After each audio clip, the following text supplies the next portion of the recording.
To your Chancellor, Dr. Vishwanathan, I'd like to say that I haven't found a cleaner institution in India as much as I found this one.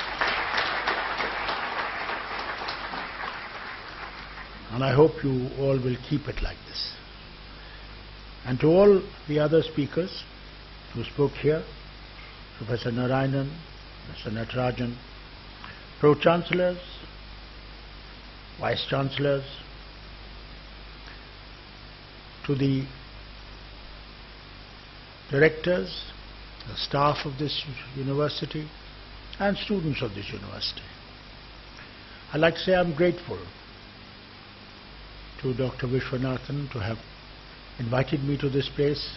For a long time, as a doctor, I wanted to come and see what Vellore Medical College was like, because I remember that the only two places where maximum heart work was being done on cardiology was here in Vellore, and neurology. They were the two centers which were very important, either Delhi, but Vellore had earned a name, Christian Medical College. And many of the patients we used to refer to Vellore. I didn't know what Vellore looked like, but because it had such a good institution, my desire always was to come here, not knowing that one day as a minister I'll have the opportunity of coming here but not seeing the medical college. But anyway, I'm glad I saw your institution and the research that Dr. Natarajan is doing. There is no doubt about it. We need to do much more. My ministry is concerned with renewable energy. Now, if you go back years and years and years, when there were no gods, there was no Muslim god, there was no Hindu god, there was no Christian god, there was no god of Buddha, there was nobody except people. What did those people pray to? They prayed to sun, because they could see the sun. They could get the warmth from the sun as well as the energy and live with that sun. The second god they saw was wind. So they prayed to wind. It both gave them energy as well as gave them death. When it was too strong, it would blow their hopes off. They didn't have solid houses like this. Then the third god was water. And the fourth god they saw was fire. And the fifth god they prayed to was earth. That gave them place to live on, feed themselves and survive. After destroying this earth over years, we are back again to same energies that today we are looking for energy from sun. In a big way, work has been done in many parts of the world to develop energy which would reduce the use of fossil fuel and thus preventing climatic changes that are taking place. You saw the fiasco in Copenhagen. All of us had hopes, tremendous hopes, that something better will come out after Tokyo. But it wasn't so. We hope Mexico will be better. Now, when we are producing energy from the sun, we have very good factories in India. In the capital of India itself, they have factories who produce panels, PV panels. About 85% of those panels are exported. They were not used in our country because they were very expensive. People couldn't afford them.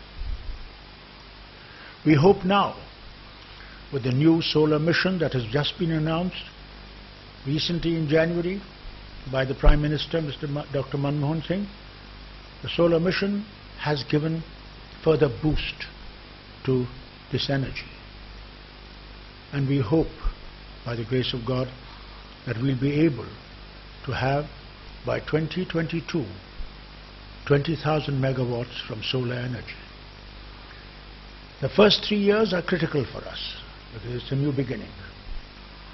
And in this new beginning, we have to have 1100 megawatts which are grid connected and 200 megawatts which will be individual, small houses and areas in villages where they have never seen any light, where they do not know even what bulb looks like.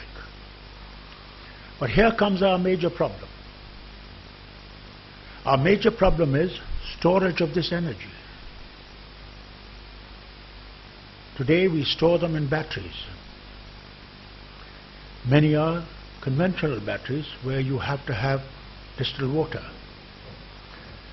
And I have a number of villages in my own state that are much higher in the mountains where there are no roads and people have to carry things themselves for miles at the height of 8,000, 9,000 feet above sea level.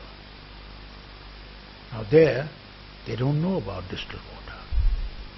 You give them the panel, you give them 2 lights, you give them the battery. But obviously battery needs to be topped up with distilled water. So what do these people do? They add water which is available in the river or the canal that is near their village. This battery stops functioning.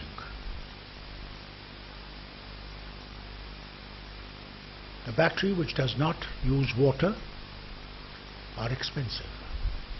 So we have to try and reduce their price. And their life has increased from 5 to 7 years. But still that is not the answer. And this is the institution. Institutions like this must find answers to how easily can this energy be stored and can be passed easily at the right voltage. Now, second energy that we have done quite a bit is wind. And the center of that energy lies very near you in Chennai, where a lot of factories have come up that produce these windmills.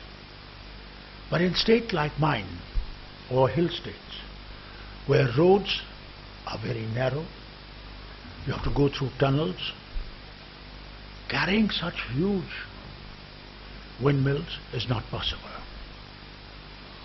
So this is what I have told these windmill manufacturers, that think of those areas